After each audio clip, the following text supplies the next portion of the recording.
exemplo, a crise de ansiedade, e aí tem até uma ironia nos sintomas da ansiedade, principalmente quando ela vai subindo de nível, né? Às vezes a gente está num nível mais tranquilo ali da ansiedade, mas já senti uma certa ansiedade, já senti uma certa agonia. E aí eu vou empurrando, e aquilo vai aumentando, e aí chega uma hora que ela está no nível já do adoecimento, nível de crise de ansiedade, que às vezes traz vários sintomas, e um deles é a sensação de uma grande perda de controle. Uma grande perda de controle das minhas ações, uma grande perda de controle, às vezes, dos meus batimentos cardíacos, né? Às vezes, meu Deus, meu coração está batendo. Ou uma grande perda de controle da minha respiração, como se eu não ficasse ofegante, como se eu não conseguisse respirar. E às vezes, ou seja, um nível pico da ansiedade talvez esteja relacionado a uma total perda de controle, inclusive de movimentos tão básicos do nosso organismo que o nosso organismo faz por uma forma automática. O nosso coração bate de forma automática, a gente tem que pensar, a gente tem que controlar. Imagina se a gente tivesse que controlar o nosso batimento. Vai, bate, bate, bate, bate. Imagina. A gente não ia fazer outra coisa da vida, né? A nossa respiração também. A gente, naturalmente, a gente está fazendo um monte de coisa, você não está pensando que você está respirando, mas você está respirando. Também de uma forma muito automática. A gente está dormindo, nosso coração está batendo e a gente continua a respirar. Nosso coração, inclusive, está batendo desde antes da gente nascer, já na barriga da nossa mãe. Mas, às vezes, essa questão do controle está tão alto que a gente parece que está perdendo o controle até de coisas que não estão no nosso controle. Ou como se a gente quisesse ter controle sobre coisas que não estão sob nosso controle. E aí, quando a gente vai aprofundar e a gente vai entender um pouco qual é a raiz disso, em muitos casos...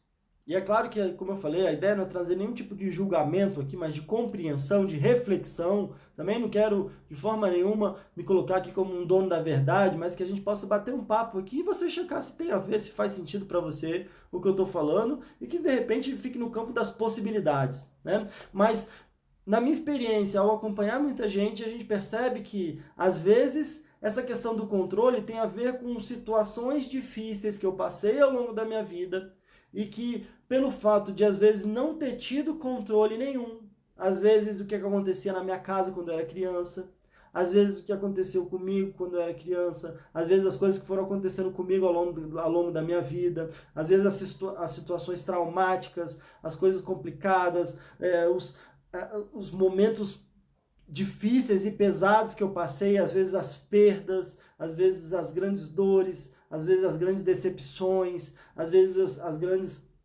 desilusões que eu passei ao longo da minha vida. Então parece que isso tudo, pelo fato de eu não ter tido controle de nada disso, e de ter sofrido muito, e às vezes de estar sofrendo ainda muito até hoje, por questões que estão fora do meu controle, eu tenho quase como uma defesa, o meu organismo, né, de uma forma inconsciente, traz como uma defesa de que, meu Deus, eu preciso ter controle das coisas. Olha das coisas que eu não tive controle, olha tudo de ruim que aconteceu comigo.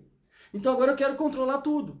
Eu quero controlar que horas que a gente vai fazer isso, que horas que não vai ser, o que vai ter, se não vai estar, se não vai estar, quem que vai estar lá, quem que não vai. Eu quero controlar isso tudo na minha casa, quero deixar isso tudo organizado, eu quero... Qualquer coisa que foge do meu controle, eu já fico nervoso. Se alguma coisa que eu combinei que ia, não aconteceu, ou às vezes que eu criei uma expectativa de que tinha que ser desse jeito, eu queria ter tudo certinho, o controle do que o outro vai dizer, do que o outro vai fazer, do que o outro não vai fazer.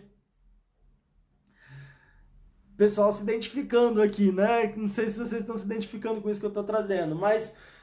E aí, essa defesa e esse processo de querer ter tudo muito certinho, todo mundo sob controle, faz com que parece que a gente perca o controle ainda mais. E aí por isso que eu disse que é essa ironia, né? Como se eu quisesse abraçar o ar, né? Então eu abraço o ar, quando eu abraço o ar, ele escapole dos meus braços, como se eu fosse abraçar a água, né? E aí naturalmente ela escapa dos meus braços. Então quando a gente fala nessa questão do controle e de quanto que essa necessidade, esse desejo de ter tudo sob controle, e quando eu fico imaginando que se eu tiver tudo sob controle, minha vida então vai ser tranquila, e eu vou ter paz, e eu vou conseguir ser feliz, na verdade eu estou me entrando numa armadilha. Porque enquanto eu quero tanto controle, às vezes eu perco o total controle, inclusive de mim mesmo. Inclusive das minhas funções mais básicas. Às vezes das minhas funções gastrointestinais, da minha respiração, do meu coração, como eu já disse, do meu sono, de um monte de coisa que às vezes a gente faz de forma natural, que às vezes a nossa preocupação, a nossa ansiedade, o nosso desejo de estar tudo certinho, isso vai atrapalhando, vai escapulindo.